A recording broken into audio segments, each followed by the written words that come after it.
There's nothing like a day in the skies over the City of Angels and discovering what it takes to keep the second largest metropolis in America running 24/7. Whether you're peering down on the movie studios and theme parks of Hollywood, the lucrative oil derricks that are hidden in plain sight, or the dark lake where thousands of ancient creatures met their fate. In Los Angeles, it's possible for anyone to feel like they're a star. Especially when you ride the breaks, where California's surf culture got started. When you drop into a bowl, where skateboarding became an extreme sport. And when you train on a beach, where one bodybuilder went on to become a Hollywood legend. LA may be famous for its celebrities and lifestyle, but making a name for yourself here takes a lot of work. Every day, entertainers have to train hard to hone their craft. Some have been known to pledge their allegiance to a church that's been called a secretive cult.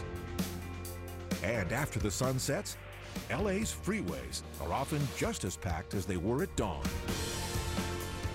Nighttime spectacles light up its shores.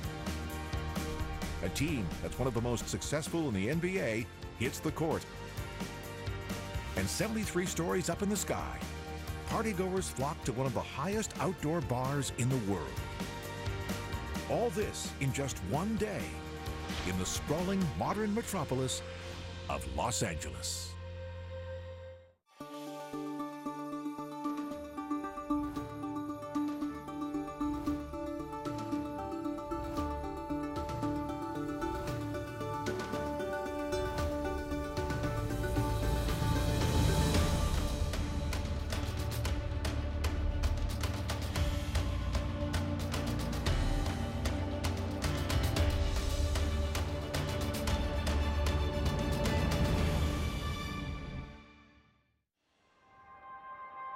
By the time the sun rises over the San Gabriel Mountains and the distinctive shapes of LA's skyline appear on the horizon, more than 10 million people are just starting their day all across LA County. There are more people in this one county than in 43 of the 50 U.S. states. And if there's anything that says morning in Los Angeles to those who live here, it's this. The daily ritual of trying to survive LA's crowded freeways during rush hour. Los Angeles has more than 1,100 miles of freeways and highways, but it's still been ranked as having the worst traffic congestion in the world. When you peer down on LA County from above, it looks like it's covered with a web of overlapping veins. Most of these major freeways lead to the heart of the city of Los Angeles. The rest connect the 87 other cities in this vast California county, which stretches from the Pacific Ocean in the south to the Mojave Desert in the north and east. A big part of what makes LA's morning commute impressive from the air are the loops and ramps of its enormous interchanges. In fact, it was here in Los Angeles where engineers built the first interchange in the world with 4 levels of overlapping roadways. It lies just north of downtown where the 101 and 110 freeways cross and is known as the Stack. After construction started in 1949, the Los Angeles Times called it the most photogenic pile of cement in town. On the 2nd and 4th levels are the multi-lane road decks of the 101 and the 110, while the 1st and 3rd levels are the curved on and off ramps that lead to and from these 2 main freeways. All in all, the Stack has 22 lanes and 7 bridges. When it opened, some drivers were too scared to use it. But today, they don't think twice about crossing its bridges or navigating its tight turns. Because freeways like these are still the fastest way for most people who live in LA to get to work. Some of those are hopeful actors who brave LA's traffic 3 days a week to get in line early here at Central Casting in the city of Burbank. They're all hoping to land work as background actors in a Hollywood movie. They could end up playing customers at a cafe, people at a party, or maybe even members of a crowd in an historical drama. Central Casting has long helped actors who are new to LA get familiar with how movies are shot learn the terms used on set, and see for themselves how Hollywood's best do what they do on screen. Brad Pitt, Renee Zellweger, and Megan Fox are just a few of the stars who got their start with small background roles. So by lining up at dawn at this former warehouse building next to the freeway, these actors may also get their chance to be noticed and have a shot at making Hollywood history. Burbank lies in the San Fernando Valley, which people in LA simply call the Valley. Separating the valley from the Los Angeles basin are a series of rugged hills at the eastern edge of the Santa Monica Mountains. This is the site of a vast public park that covers more than 4,300 acres and is 5 times larger than New York City's Central Park. Every morning, people here fill the trails of Griffith Park for morning exercise and the chance to look out on the towering skyscrapers and sprawling city of Los Angeles. The land for Griffith Park was donated to the city by a once penniless immigrant from Wales named Griffith J. Griffith. He also used his fortune from silver and real estate to fund the creation of the Griffith Observatory. This domed complex holds one of the largest planetariums in the country. And just like almost every landmark in LA, it's played a role in major Hollywood movies. One of the biggest dance scenes in the hit La La Land was filmed here. And fans of Arnold Schwarzenegger will never forget the scene in the first Terminator movie when he appears out of the darkness, naked, walks past this obelisk, and demands that 3 punks give him their clothes.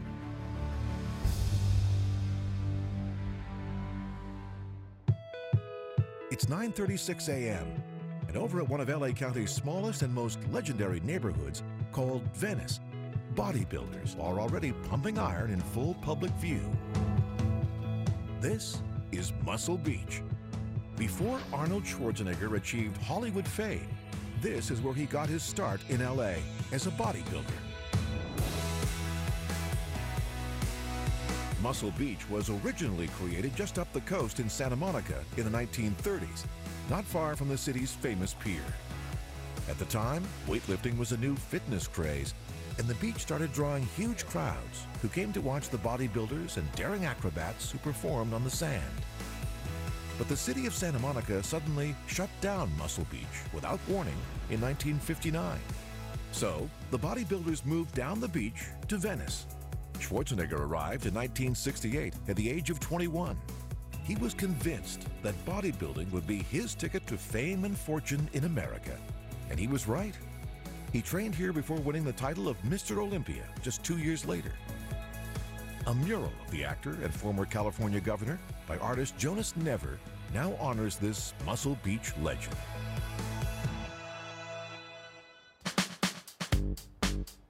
But Venice is also known for its boardwalk and skate park.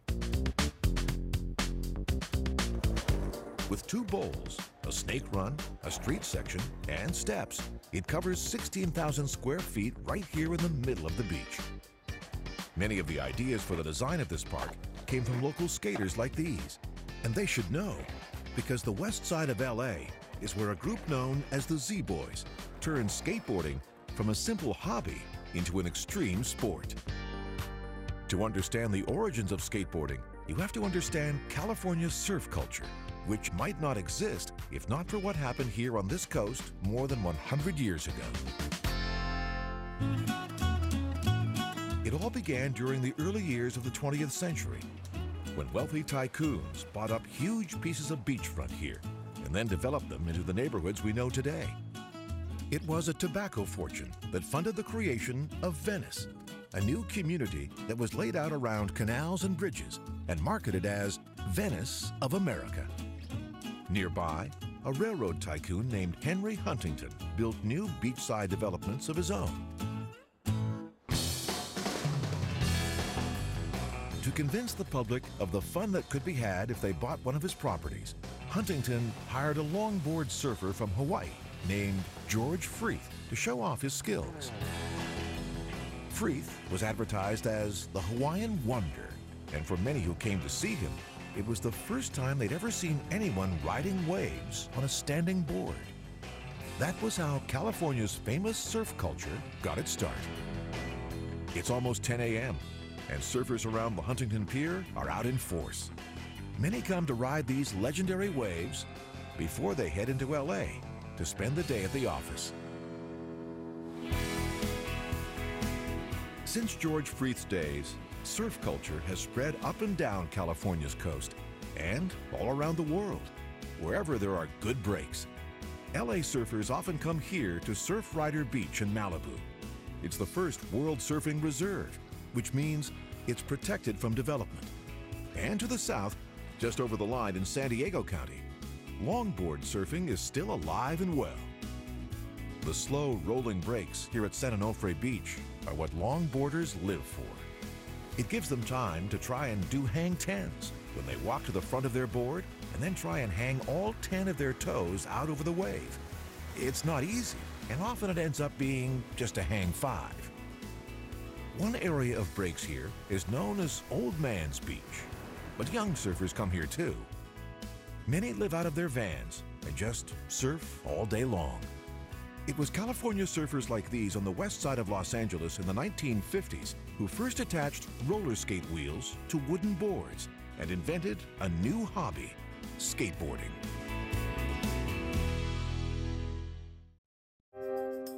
One thing California surfers on the shores of Los Angeles County know well is that some days just aren't made for surfing.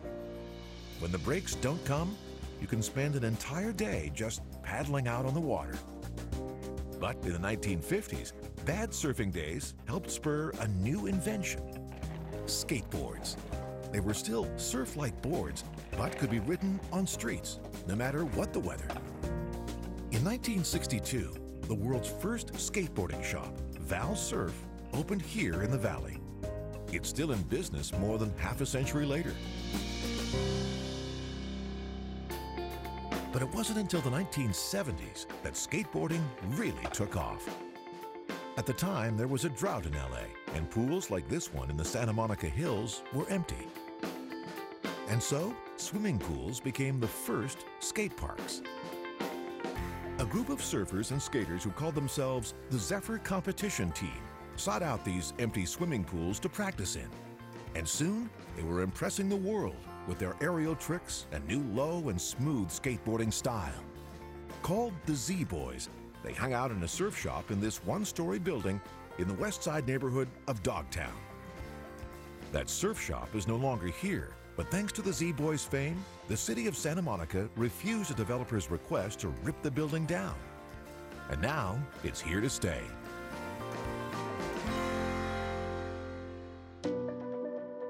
Preservation may be on the minds of many in Los Angeles today, but over the decades, LA has been transformed by some of the largest engineering projects in the nation.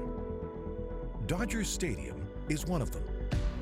This area used to be a mountain and the home of one of LA's oldest Mexican-American communities, known as Chavez Ravine, which had roots here dating back to the 1840s. But that community was evicted in the 1950s, and when Dodger Stadium was built starting in 1959, engineers shaved off the top of the mountain and excavated 8 million cubic yards of earth to sculpt the stadium's amphitheater. Just building the grandstand took 13 million pounds of steel and the largest crane in America. But there are also massive engineering projects that have been built to protect Angelinos. One snakes across the floor of the LA basin. Originally, this was the Los Angeles River, but in the 1930s, it was turned into a massive concrete channel to control the frequent floods that devastated homes and businesses here. Today, there's just a trickle of water in the LA River. But when you fly over some neighborhoods in LA County, like this one called Bel Air, it's clear that there's a huge source of water somewhere in LA. All around these multi-million-dollar homes are elaborate plantings, swimming pools, and water features. This lushly landscaped 56,000 square foot private house was styled to look like a French chateau. It was built in 1988 by Aaron Spelling, producer of Charlie's Angels, The Love Boat, and Beverly Hills 90210, among many other hit series. One major source of the water for homes like these, and millions of faucets all across LA, can be seen from the air when it arrives here at the northern end of the San Fernando Valley. This is the end point of the engineering marvel that helps keep Los Angeles alive. By the early 20th century, as LA's population rapidly grew, there were fears that the county could go completely dry. So city officials approved a unique plan to make sure Los Angeles would have the water it needed to grow for decades to come. The city secretly started buying up ranches and the water rights that came with them in a remote region to the north called Owens Valley. Then, LA constructed a more than 350-mile-long aqueduct to send that water down to LA. It was an engineering marvel of its day, and still is. On November 5th, 1913, with great fanfare, that water arrived here at the northern end of the San Fernando Valley. Today, Owens Valley still provides about a third of LA's water. After it emerges from the aqueduct, it gets stored in the Los Angeles Reservoir. But when you soar over this more than 3.3 billion gallon reservoir, it's hard to see any actual water. That's because since 2015, it's been almost completely covered with a blanket made up of more than 96 million black plastic shade balls. As soon as the water enters the reservoir here at the northern edge, thousands of these 4-inch diameter balls close in and keep it covered. They help keep algae from growing and reduce evaporation by shading the water. But their main purpose is to fight a carcinogen known as bromate, which is created when sunlight comes into contact with bromide and chlorine, two water treatment chemicals. LA has spent more than $34 million installing these balls and claims it could lose hundreds of millions of dollars of water from evaporation without them. To keep its investment from simply flying away during high winds, each ball has been injected with water so that it's heavy enough not to end up airborne.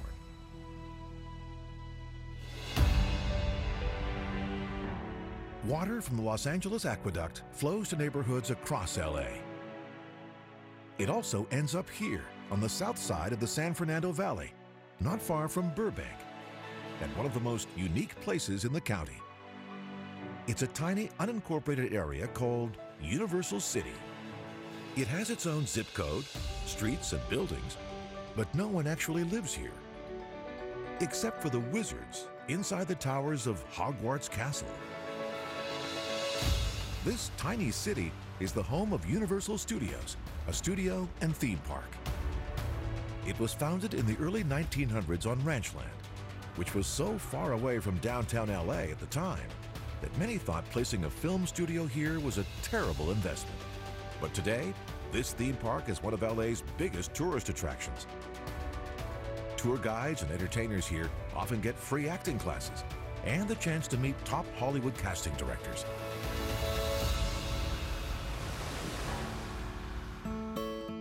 And nearby, at Universal Studios backlots, film crews and catering trucks are packed into a set called Colonial Street. It's been built to look like it could be anywhere in small-town America.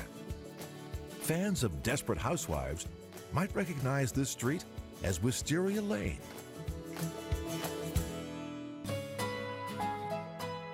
But Universal isn't the only studio here on the south side of the San Fernando Valley. Just up the street is Warner Brothers. Under its iconic water tower is a backlot set where many scenes from the hit show ER were filmed. ER star George Clooney spent years working here at Warner Brothers. And when it came time for his lunch breaks, he often headed out through the studio's gates and across the street to the Smokehouse restaurant. Producers, directors, and actors have been filling its plush red booths since 1946. Clooney and his producing partner Grant Heslov were so fond of the place, they decided to name their production company Smokehouse Pictures.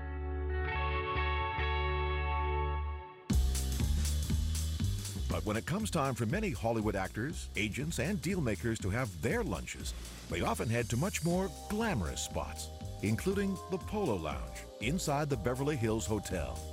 Often at midday, those who turn into the long driveway that leads to the valeted entrance are a who's who in Hollywood. And it's been that way since 1912, when the hotel opened for business. Marilyn Monroe stayed in one of the bungalows out back while filming Some Like It Hot. And Elizabeth Taylor is said to have spent 6 of her 8 honeymoons here. Over the years, just about everyone, from Orson Welles to Warren Beatty, Jay-Z and Beyonce, have either stayed here, swam in its pool, or hung out at its legendary bar.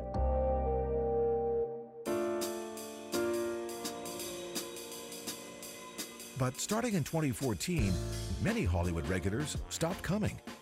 They did it as a boycott against the hotel's owner, the billionaire Sultan of Brunei, after he imposed harsh new laws in his tiny Southeast Asian country. One law called for adulterers and homosexuals there to be stoned to death. Even the Beverly Hills City Council passed a resolution to try and get the Sultan to sell the property, but it wasn't successful. Part of the charm of the Beverly Hills Hotel has long been the palm trees that surround it. It would be hard to imagine Los Angeles without these trees that line many of its streets. But this type of palm was imported to LA and planted for visual effect. It's not a native LA plant. The first known row of palm trees in Los Angeles was created by a man named Charles A. Longstreet sometime around 1869. After lining his new driveway with rows of the trees, it appeared on maps as Palm Drive. Today, amazingly, Longstreet's original palms are still standing after more than a century, right here next to the 110 freeway.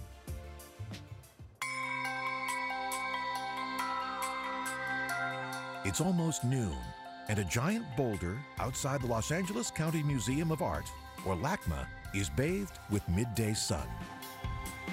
But this 340-ton rock wasn't placed here by a California earthquake, mudslide, or volcanic eruption. It was carried to LACMA from a quarry 105 miles away by a giant tractor trailer. In 2012, as this enormous rock rolled through the streets of Los Angeles, thousands came out along its route to cheer on the boulder and the team moving it. It's part of a permanent outdoor installation by artist Michael Heiser. He named this work Levitated Mass and installed the boulder so it spans a sloped trench, which allows visitors to pass under it as it levitates above. But this modern work of art happens to stand on land that's long held evidence of the ancient creatures that once roamed the hills and valleys of Los Angeles. If you'd been able to fly over this part of Los Angeles 30,000 years ago, this is what you might have seen on the ground below. A family of American mastodons gathered around the bank of a very dark lake. You might also have heard their agonized cries for help. This is not a lake of water. It's one of LA's famous La Brea tar pits. And these mastodons are part of a display to show how thousands of ancient creatures became trapped in pits of asphalt and died slowly as they struggled to get out. More than 1 million bones have been recovered so far, from saber-toothed cats, sloths, wolves, and even ancient camels. Just a few of the creatures that met their fate here between 11,000 and 50,000 years ago. Ancient human remains have also been discovered here. The skull of a young woman was found next to the bones of a dog, and some researchers believe she may have been thrown into the tar and murdered roughly 9,000 years ago. Called the La Brea Woman, she's one of the oldest known Californians. The asphalt from pits like these was used by Native Americans here to waterproof their boats. But in 1892, a man named Edward Doheny came across one of these tarry seeps, dug a well, struck oil, and kicked off LA's first big economic boom. When Los Angeles was founded in 1781, this plaza, just north of what's now downtown, was the heart of this small new settlement. Standing on this town square is the Church of Our Lady, Queen of Angels, which was completed in 1814. It was dedicated to the 11 Spanish families who first journeyed here from New Spain, or what's now Mexico. Los Angeles became part of the United States in 1848, when the U.S. won the U.S.-Mexican War and gained control of the land that's now California. Not much happened here in the years that followed, and by 1870, the population of the city was less than 6,000. But within just 3 decades, there were more than 100,000 people in LA, and the city was booming, thanks to trains and oil. In the late 1800s, railroads made travel to Los Angeles from the east possible for the first time. Thousands flooded in. And 7 years later, in 1892, soon-to-be oil tycoon Edward Doheny noticed an oily patch of ground in the hills close to where Dodger Stadium now stands. As soon as he drilled his first well here, the oil started flowing, and it wasn't long before he had hundreds of wells and had made a fortune. His story inspired the Oscar-winning film There Will Be Blood, starring Daniel Day-Lewis. By the late 19th century, many areas in and around Los Angeles were covered with forests of oil derricks. And oil is still part of daily life for many Angelinos. When drivers line up at this McDonald's drive-thru in Long Beach, they pass right by an active oil well. And these new condos nearby were built around working pump jacks. But architects and engineers in LA have also gotten very good at disguising wells, so people don't even know they're there. Just off the shores of Long Beach, these wells have been landscaped to look like tropical resorts, with palm trees and structures that look like hotels from a distance. And here, not far from Beverly Hills, this building was designed to look like the tower of a synagogue. If you pass by on the street, you might never realize that it's not. But inside Cardiff Tower is a working oil derrick. When it was completed in 1966, the mayor of Los Angeles called this structure an outstanding contribution to civic beauty. But not everyone likes having oil wells so close to where they live and work. Right next to the football field of Beverly Hills High School is a tall wooden structure painted with colorful designs that long disguised a once very lucrative well. Nicolas Cage, Lenny Kravitz, and Angelina Jolie are just a few of the famous names who attended this high school. But it's also known for the 18 oil wells that lie on Beverly Hills School District property. Over the years, they've generated millions of dollars in leasing royalties for the city of Beverly Hills. But they've also been the source of a protracted lawsuit filed by alumni and teachers. They claim that toxins from the wells have been the cause of an unusually high rate of cancer among employees and students at Beverly Hills High. At the end of 2016, this well was shut down when the lease ran out. But since the oil company that owned it went bankrupt, it's now up to the city of Beverly Hills to cap and seal each wellhead, which will likely cost millions.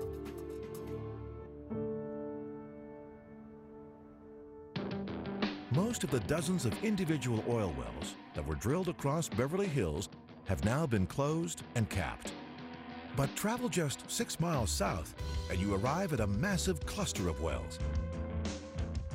This is the Inglewood oil field. It's the largest urban oil field in the nation. There's still a lot of oil under Inglewood, at least 30 million barrels worth, so these neighbors close to the wells will likely be living next to a massive oil field for years to come.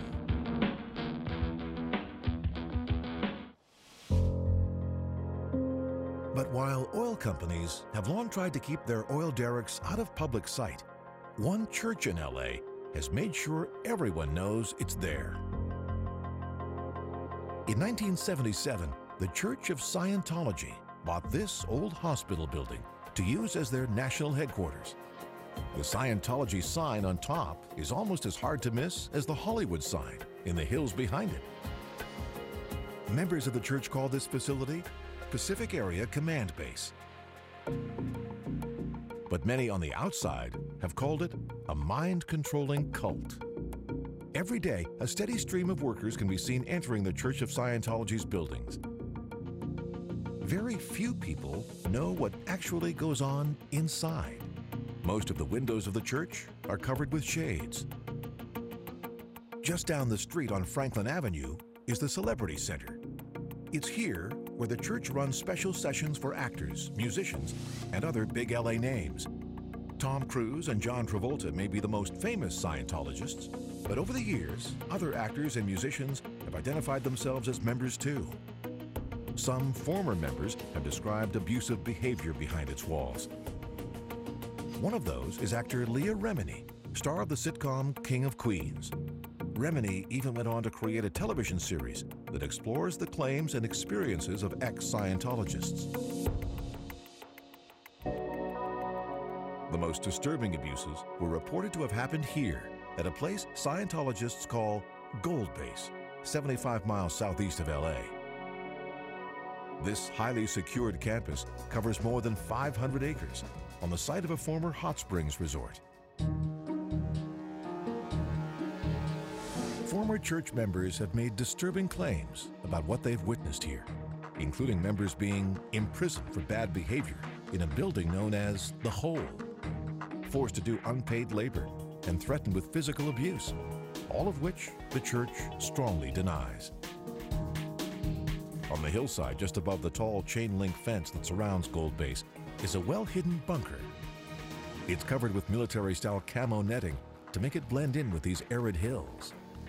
And right in front of the bunker are disguised security cameras. One swivels and can be used by the security team to keep their eyes on church members and potential intruders, on the ground, and even in the skies. And when they lose sight of what they're following, they quickly search to try and find their target again.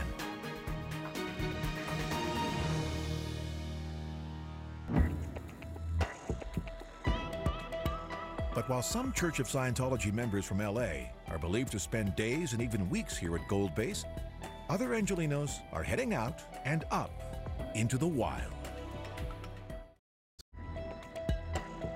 LA may be known for its relatively flat basin, but to the north are impressive California peaks known as the San Gabriel Mountains. They lie inside a giant swath of protected land in the center of LA County called the Angeles National Forest. And no peak in the San Gabriels lures more people from LA than the 10,064-foot high Mount San Antonio, which lies right on the eastern border of the county, just north of the tiny mountain village of Mount Baldy. Getting to the top takes a 10-mile hike. An early California rancher named this peak after a Portuguese saint named San Antonio, and that's still its official name. But most people in LA know it as Mount Baldy, the name inspired by the mountain's treeless western flanks.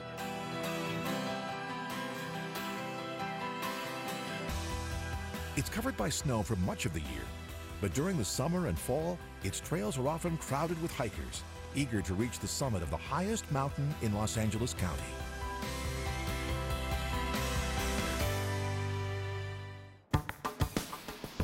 By the time hikers and others leave the San Gabriel Mountains just before dark, work at the Port of Los Angeles can seem like it's just getting started. This vast facility sprawls across 7,500 acres along the coast, south of downtown LA. It's the busiest port in the nation. Every day, the equivalent of almost 25,000 20-foot containers get loaded and offloaded on the docks here. And right next door lies America's second busiest port, the Port of Long Beach. It's 5 p.m., and a futuristic experiment is underway that could soon revolutionize shipping around the world. When the Port of Long Beach was founded in 1911, the docks here were dirty, chaotic, and crowded with longshoremen who raced to load and unload ships, mostly by hand. Now, more than a century later, the work at one terminal here is done almost entirely by computers and robots. After being offloaded from trains, containers are stacked by robotic lifters as they wait to be loaded onto ships. Software and algorithms track every container. They decide how these hundreds of steel boxes get stacked, so each one can be loaded on the right ship at the right time. As soon as it is a container's time, a lifter seeks out that one box and plucks it from the stack, then drops it onto a robotic carrier that will deliver it to the ship. A magnetic grid embedded in the pavement of this high-tech terminal helps these carriers know where they are and how to get to where they need to go at all times, since there's no human driver on board.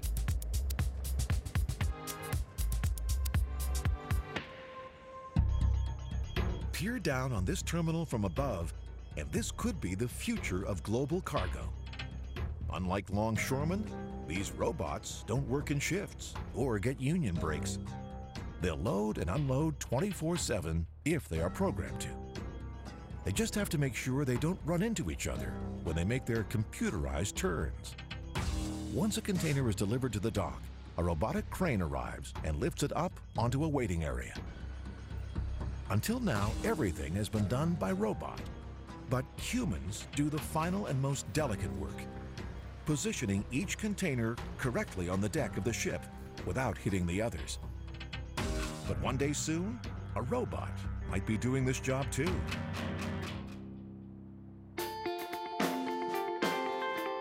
There's no better place to witness the stunning transformation of day to night in Los Angeles than here. The tip of the Santa Monica Pier. On clear evenings like this one, hundreds come here for a chance to peer out, with almost nothing separating them from the setting sun but water and sky. Over the decades, a number of different piers of all sizes have stretched out from Santa Monica into the Pacific. They've contained ballrooms, skating rinks, and a wide range of other amusements. But changing times, fires, and weather took their toll. The pier that stands here today was heavily damaged in the 1980s by storms. A nonprofit eventually raised the money needed to rebuild it. Today, with its Ferris wheel and restaurants, it's the life of Santa Monica, day and night. After the sun finally fades to the west, human light shows become LA's main attraction. Since Los Angeles and New York are the two most populated cities in the U.S., they are often compared, and sometimes with surprising results. New York City's nickname may be the city that never sleeps. But studies have shown that people in New York get a few minutes more sleep on average every night than people in LA. That's easy to believe when you peer down on LA's freeways after dark and see what it takes just to get home. Writer Joan Didion once described the LA freeway experience like this. Anyone can drive on the freeway, she wrote, but actual participation requires total surrender, a concentration so intense as to seem a kind of narcosis, a rapture of the freeway. The mind goes clean. The rhythm takes over. Tonight, some drivers on the 110 aren't heading home. They're on their way to downtown LA. The Lakers are playing against the Houston Rockets, here on their home court at the Staples Center. For close to 5 decades, starting in the early 1900s, the city of Los Angeles introduced strict height limitations on the buildings that could be built downtown. No structure taller than 150 feet was allowed. City officials were fearful that skyscrapers would turn downtown LA into a series of dark, wind-filled canyons. By the late 1950s, residents of LA had voted to repeal the height restriction, and buildings in the City of Angels were soon soaring higher than ever before. Today, LA is home to the tallest building west of the Mississippi, thanks to this new glass-covered skyscraper, the Wilshire Grand. Reaching 73 stories into the sky, it was designed to celebrate California's landscape. The glass crown was shaped after a rock formation in Yosemite National Park called Half Dome, while its glass facade is said to have been inspired by the reflective surface of California's Merced River. The building has also been engineered to withstand a 7.5 magnitude earthquake. since LA sits right on top of multiple major faults. But what some people in LA like most about this towering new skyscraper is the cocktail bar on its roof. It's called Spire 73 because of the floor it lies on. LA partygoers here don't just get a chance to sip their drinks on the highest open-air bar in the Western Hemisphere. They also get to take in a stunning aerial view of the most densely populated city in America.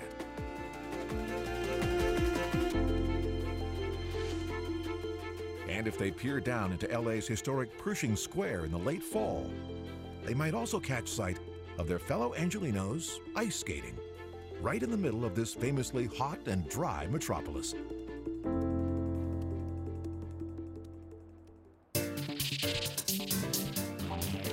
To the west, after dark, Sunset Boulevard is one of the brightest streets in Los Angeles County. It's also one of the busiest, thanks to the many clubs and theaters that line a 1.5-mile section called the Sunset Strip here in West Hollywood. In the 1920s, the Sunset Strip lay outside LA's city limits, and that meant that gambling here was legal. Clubs and bars thrived on this once nearly empty road leading to Beverly Hills. But this part of LA has long been a mecca for musicians, with its recording studios, record labels, instrument shops, and clubs. The LA Times has reported that the history of pop music has essentially been written along Sunset Boulevard.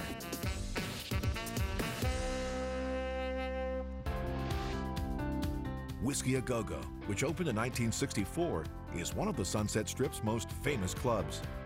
The Doors were once the house band here. Over the decades, Jefferson Airplane, Otis Redding, Parliament Funkadelic, and Soundgarden were just a few of the hundreds of famous names who passed through this corner club. A few years later, in 1973, record producer Lou Adler opened the now legendary Roxy nearby. Those who've taken the stage here include Neil Young, U2, Guns N' Roses, and the Ramones, who played their first ever California concert here at this club. There's still plenty of live music on the Sunset Strip every night. But today, many come here for comedy. Some of the biggest names in stand-up got their start here at the Comedy Store in West Hollywood. Tonight, a line is forming to see comedian Jeff Garlin, star of the ABC sitcom The Goldbergs. The marquees of the Sunset Strip are just a few of the millions of lights that give Los Angeles its unique and colorful glow. Especially when you're peering down on this city from thousands of feet up in the sky. Even after the moon rises over the Santa Monica Hills, most of these lights will keep flickering until dawn. And with each passing night, there will be more and more lights and people in this California county. The population of LA is expected to top 11 million by 2040. One thing here will always remain the same: the morning sun making its dramatic entrance from behind the San Gabriel Mountains to the east, as it ushers in another day in the hills and valleys and all along the sunlit shores of Los Angeles.